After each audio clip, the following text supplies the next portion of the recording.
أعوذ بالله من الشيطان الرجيم. Prophet said a believer is not stung in the same hole twice. If you messed up once with one because of something, because of some circumstances or whatever it is, you found weakness in one way, don't put yourself in the situation to keep getting stung and finding weakness in that same way over and over and over again. And the third thing that I'll leave you with is the dua. And I pray that each and every single one of us will analyze their relationships as they leave this gathering. The brothers and sisters who are not married and the brothers and sisters who are married. That you'll analyze your relationships and analyze what is permissible or what is not permissible about those relationships and stop things before they get out of hand.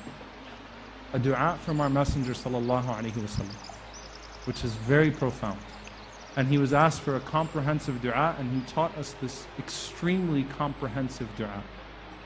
He said sallallahu alaihi wasallam to say, Allahumma inni as'aluka al-huda wal-tuqa wal-afafa wal-ghina. Allahumma inni as'aluka al-huda wal-tuqa wal-afafa wal-ghina. Oh Allah, I ask you for guidance. But it's one thing to be guided in knowledge. Hidayah fil ilm wal-rushd fil amal. Guidance is in knowledge, and then there is guidance in action. So it's one thing to be guided in knowledge, but sins corrupt our heart and they corrupt our mind, and eventually corruption in our action could even corrupt our knowledge. So the Prophet ﷺ said, say, Allahumma inni as'aluka al-huda wa tuqa. Ask Allah for taqwa, the ability to abandon sin, to stay protected from sin. Taqwa is literally to be shielded from sin. To be shielded from those things that would compromise you being on that path. And it's really interesting because in the du'as of the Prophet ﷺ, when he tells us to ask for guidance, he rarely only specifies guidance, but there's something else after the guidance to keep you on it. Allahumma ahdini wa saddidni.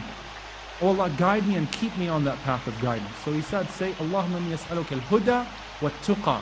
Because the scholars say that a lack of taqwa will eventually corrupt your hidayah as well. A lack of taqwa will lead to a lack of hidayah as well. It'll take you off the path as well. And then the second two, Allahumma inni as'aluka al-huda wa-tuqa wal-afaf. Modesty, to be protected from fahisha, from sa'a sabila, that dark path, to be protected from wickedness, to be protected from those things. I ask you for protection, modesty, al-afaf wal-ghina, and to be self-sufficient.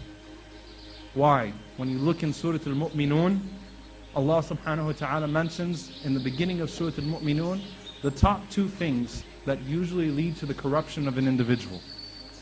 Either money or zina, or both. So al-afaf wal-ghina are things that we seek protection, that we seek from Allah subhanahu wa ta'ala as means of protection. To fail in one usually will lead to a failure in the other. Because if a person starts to feel poverty, and ghina is a feeling inside, a feeling of being sufficed. It's both physical and it's a feeling, because some people have a lot from Allah subhanahu wa ta'ala, but they're not feeling fulfilled. Some people, mashallah, they've got the American dream. You've got the spouse, the kids, the house, whatever they call the American dream. Alright? Though I'm sure the American dream is always an evolution as well. But some people would have everything. You look on the outside, mashallah, a picture-perfect life, but they're not fulfilled. They don't have ghina inside their hearts that the Prophet ﷺ mentioned, to feel sufficed. And when you don't have that, it usually will lead to a compromise of your modesty.